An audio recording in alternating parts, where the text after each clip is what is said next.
जय मेरे प्यारे दोस्तों, विशाल ग्लोबल में आपका बहुत बहुत स्वागत है। फिर काफ़ी दिनों के बाद आज हम लोग फिर मिले हैं। थोड़ा काम चला था, इस वजह से मैं भी ब्रेकअप पे था। आज हम लोग क्या पढ़ेंगे? पॉलिटिकल साइंस का सबसे नंबर 1 टॉपिक, स्वतंत्रता के बाद राज्यों का विकास। ठीक, कि स्वतंत्रता के बाद राज्यों का विकास क्यों हुआ, कैसे हुआ, इसके बारे में आज चर्चा करेंगे कुछ। ठीक है, जो महत्वपूर्ण सवाल पूछे जाते हैं उसके बारे में चर्चा करेंगे। ठीक, स्वतंत्रता के बाद राज्यों का मतलब देश तो हमारा आज़ाद हो चुका था, फिर इन राज्यों का बंटवारा क्यों किया गया, क्या ज़रूरत पड़ी, फिर क्या क्या दिक्कतें आई, ये सारी चीज़ें जानेंगे। स्वतंत्रता के बाद राज्यों का मतलब एक प्रांत, राज्य, ठीक, जिसको इंग्लिश में हम लोग क्या कहते हैं, स्टेट कहते हैं। अब लोगों को जब जैसे हमारा देश आज़ाद हुआ, मतलब उस तरह तो एक मतलब सब लोग जगह जगह से थे ना। जैसे हमारा देश आज़ाद हुआ तो जहाँ की बोल भाषा, जहाँ की संस्कृति अलग अलग थी, उन लोगों ने कुछ मिलजुल कर मतलब ये सलाह निकाला कि ये हमें ये राज्य ये बना दीजिए, पंजाबी तो पंजाबी, फिर तमिलनाडु जो तमिल बोलने वाले थे तमिलनाडु, इस तरह के उत्पन्न हुए। ठीक है, भारत की स्वतंत्रता के समय भारत में कुल कितनी रियासतें थी? स्वतंत्रता के बाद स्वतंत्रता के समय कुल कितनी रियासतें थी? 552 थी तो बहुत 552, लेकिन थी 600 कुछ थी। ठीक है, कुल रियासतें कितनी थी? 552 रियासतें थी। फिर भारत में शामिल हुए कितने? 549। ठीक, 549 शामिल होने से इनकार कितनी रियासतें की थी? 3 रियासतें। ठीक, 3 रियासतें जो थी वो होने से इनकार कर दी थी कि हमें मतलब हम एक स्वतंत्र हैं, हमें किसी के टुकड़ों पे पलने की जरूरत नहीं। मतलब वहाँ के राजा महाराजा कहे थे, मैं किसी को जब आप लोग को बहुत विस्तार से पढ़ाऊंगा तो बताऊंगा उसमें क्या कैसे हुआ, किस मतलब कहाँ के राजा कैसे जुड़े, पंडित जवाहरलाल नेहरू और मतलब सरदार भाई पटेल जी का। ठीक, जो पटेल जी हैं, पटेल को ही क्या बनाया गया था? राज्यों का, जो रियासतों का मिनिस्टर बनाया गया था, कि मतलब इन आपको रियासतों का जोड़ने का एक मिनिस्टर बनाया गया था उनको, सरदार पटेल जी को। बहुत बार क्वेश्चन पूछा जाता है। शामिल होने से इनकार किए थे 3 रियासतें, कौन कौन सी? हैदराबाद, जूनागढ़ और कश्मीर। ठीक है, हैदराबाद ये भी एक मतलब था अपने में बहुत बड़ा था, जो किसी की बात के आगे मतलब वहाँ कई लोग प्रस्ताव हमारे लेकर जाते थे, पंडित जवाहरलाल नेहरू वगैरह, कई हमारे लीडर्स नेता, लेकिन वहाँ के जो नवाब वगैरह थे वो मानने के लिए तैयार नहीं थे। वो सीधे कहते कि हमें आज़ाद रहना। ठीक, हैदराबाद जो हुआ किसके माध्यम से? पुलिस कार्रवाई के माध्यम से। पुलिस कार्रवाई के माध्यम से ये हुआ कि जब हमारा मतलब हैदराबाद पे जो वहाँ के नवाब वगैरह थे उनको बार बार कहा गया था कि हमें मिला लीजिए, हैदराबाद जो है वो बहुत एक अपने में जो था, वो अगर नहीं मिलता तो हमारा भारत क्या होता? अधूरा रहता। ठीक ना, इस तरह से। तो हैदराबाद जो हुआ, फिर उसके बाद हमारे देश के जो लीडर्स नेता अपना एक्शन लिया, तो उन्होंने फिर पुलिस कार्रवाई के माध्यम से, सैनिक भेजकर सैनिक कार्रवाई के माध्यम से वो अपने हासिल कर लिया। ठीक है, हैदराबाद जो है अपने स्टेट में बना लिया, किसके माध्यम से? पुलिस कार्रवाई के माध्यम से। बहुत बार पूछा जाता है कि हैदराबाद किसके माध्यम से भारत में विलय किया गया था? तो पुलिस कार्रवाई द्वारा के माध्यम से भारत में विलय किया गया, पुलिस कार्रवाई या सैनिक कार्रवाई। ठीक है, उसके बाद आता है जूनागढ़ जनमत संग्रह के माध्यम से। जनमत संग्रह जूनागढ़ पे जो था, जूनागढ़ के नवाब का नाम मोहम्मद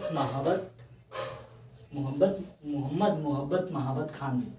यहाँ के जूनागढ़ के जो राजा थे उनका नाम था मोहम्मद महाबत खान जी। ठीक है, जनमत संग्रह के माध्यम से। फिर उसके बाद जनमत संग्रह के माध्यम से ये हुआ कि जब उन पे वो बाहरी लोगों से दबाव पड़ने लगा, अन्य देशों से, अन्य राज्यों से, तो उन्होंने कहा कि फिर हमारे देश से जो मतलब हमारे लीडर्स लोगों से उन्होंने सलाह मांगी। जब सलाह मांगी तो उन्होंने कहा कि हम लोग एक ही बात पे मतलब आपकी सहायता कर सकते हैं, जब आप हमारे पूरी तरह से आप हमारे साथ हो जाएं, हमारे मतलब रियासतों में विलय हो जाएं देश में। तब उन्होंने मतलब सिग्नेचर किया। वो कायदा जब आपको कह रहे हैं कि आपको बताएंगे कभी बढ़िया से, कि वो कायदा खूब सिग्नेचर किया गया था। इनके बीच पंडित जवाहरलाल नेहरू, फिर भगत सिंह कह रहे हैं, सॉरी, सरदार पटेल जी, अन्य कई मिनिस्टर हैं। फिर उसके बाद आपका कश्मीर है, तो उसमें किसके? विलय साधन के माध्यम से। विलय साधन के माध्यम से के मतलब जब उस पर भी मतलब देश पे अतिरिक्त जब खर्चा बढ़ने लगा तो हमारे देश ने उसको आज़ाद करा के फिर वहाँ अपना हक जमा लिया। ठीक, इस तरह से हमारे राज्य में मतलब हमारे देश में कई तरह की इस तरह मांग उठ रही थी। आपको एक और बताते हैं, पंजाब खालिस्तान, पंजाब में जो खालिस्तान की मांग हो रही थी उसके बारे में कुछ चर्चा कर लेते हैं। जो पाकिस्तान में जो आप सुने होंगे ऑपरेशन ब्लू स्टार क्या होता है उसके बारे में आपको बता देते हैं। ऑपरेशन ब्लू स्टार, ठीक, ऑपरेशन ब्लू स्टार यह कब किया गया था? 3 से 6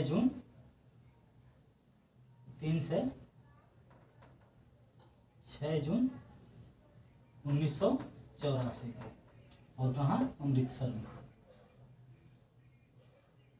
ठीक है, पंजाब में जो खालिस्तान की मांग उठ रही थी कि नहीं मतलब हमें खालिस्तान दे दीजिए, अगर हमारे देश के नेता अगर ऐसा कर देते, हमारे भारत के लोग ऐसा कर देते, जैसे पाकिस्तान हमारा दुश्मन देश है उसी तरह वो भी एक हमारा दुश्मन देश रहता, उससे भी बाकायदा मार झगड़े लड़ाई वगैरह होते थे। ठीक, एक बात आपको बता दें कि जब इतने बड़े टेररिज्म, इतने बड़े ऑपरेशन आप जानते होंगे, तो ऑपरेशन ब्लू स्टार जो 3 से 6 जून 1984 को अमृतसर में चलाया गया एक सैनिक कार्रवाई माध्यम था, जो एक आतंकवादी को मारने के लिए हमारी सरकार ने ठोस कदम उठाया था, ये ऑपरेशन चलाया था। ठीक, आप जानते होंगे जुनेद सिंह भिंडरावाले, जिनका जो काफ़ी उस समय बहुत पावरफुल आदमी थे, वो मतलब कि आए थे बस उसी के माध्यम से, लेकिन वो खुद उसका नहीं होता, हमारे गवर्नमेंट ने खुद बुलाया था इतने बड़े टेररिज्म को, खुद हमारे सरकार ने इसको बुलाया था। उस समय किसकी सरकार थी? माननीय इंदिरा गांधी जी की, श्रीमती इंदिरा गांधी जी की सरकार थी, जो श्रीमती इंदिरा गांधी जी भारत की प्रधानमंत्री थी।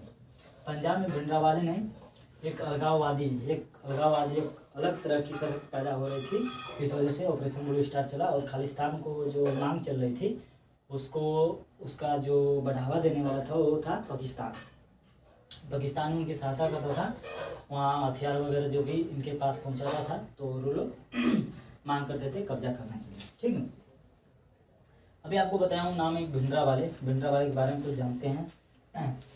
भिंडरावाले एक ऐसे आतंकवादी या ऐसे लोगों में से था, सिख थे वो भिंडरावाले। वो ऐसे थे कि मतलब जो पंजाब का जो वो अमृतसर स्वर्ण मंदिर जो है, अमृतसर का जो तख्त मंदिर है जो, उसमें उन लोगों ने अपना गढ़ बनाया था, और उसी में हमारे सैनिक कार्रवाई चली थी, उसमें गढ़ बनाया था।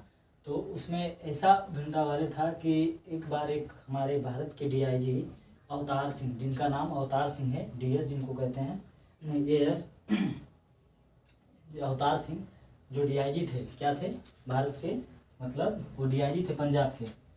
लेकिन जब वो पूजा करने गए तो उनको भी मतलब उन लोगों ने क्या किया, उनको गोली मार दी। वो भी मतलब मंदिर से पूजा करके बाहर निकले तभी उन पर गोली मार दी। इतना उनकी लाश जो थी सड़कों पे कम से कम हम जानते हैं कि कई घंटों तक पड़ी रही, लेकिन कोई छूने नहीं जाता था डर के मारे। इतना ताकतवर और इतना मतलब सशक्त आदमी था, और इतना सशक्त आदमी था कि स्वर्ण सिंह जैसे जो रक्षा मंत्री और वित्त मंत्री रह चुके स्वर्ण सिंह जैसे नेता उसके आगे फर्श पर बैठा करते थे। इतने बड़े आतंकवादी, सोच लीजिए भिंडरावाले कैसा था। उसको मतलब वो खुद को भगवान मानता था, खुद को सरकार मानता था, वो किसी की बात सुनने के लिए तैयार नहीं रहता था। ऐसा था भिंडरावाले। उसी को मारने के लिए ऑपरेशन ब्लू स्टार चलाया गया था 3 से 6 जून 1984 अमृतसर में, जिसमें काफ़ी लोग मारे गए थे। उसमें भी जाति पाति के कई भेदभाव हुए थे। एक बार 6 जून नहीं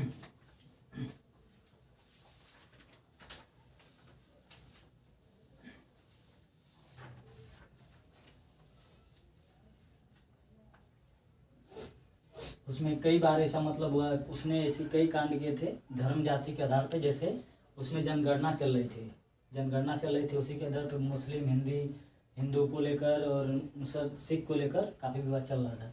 तो उसी समय रात को एक कोई बस थी, बस पे अटैक करके उन लोगों ने उसमें से निकाल के कम से कम 6 की 12 हिंदुओं को, कुल बूढ़े बच्चे मिलाकर, औरतों को मिलाकर कुल 6 लोगों को उन लोगों ने रास्ते पे एक लाइन में खड़ा करा के गोलियां मार दी थी। सोच लीजिए, ऐसा था भिंडरावाला।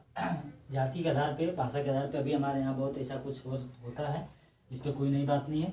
जैसा कि आपको समझ आया होगा, स्वतंत्रता के बाद राज्यों का पुनर्गठन और पुनर्विकास। भारत की स्वतंत्रता के समय कुल कितनी रियासतें थी? 552। भारत में शामिल हुई 549 और शामिल होने से इनकार 3, हैदराबाद, जूनागढ़ और कश्मीर। कभी भी आपसे कोई पूछे कि कश्मीर किसके माध्यम से किया गया था भारत में शामिल? विलय साधन के माध्यम से, और जूनागढ़ जनमत संग्रह के माध्यम से, और हैदराबाद पुलिस कार्रवाई के साधन के माध्यम से।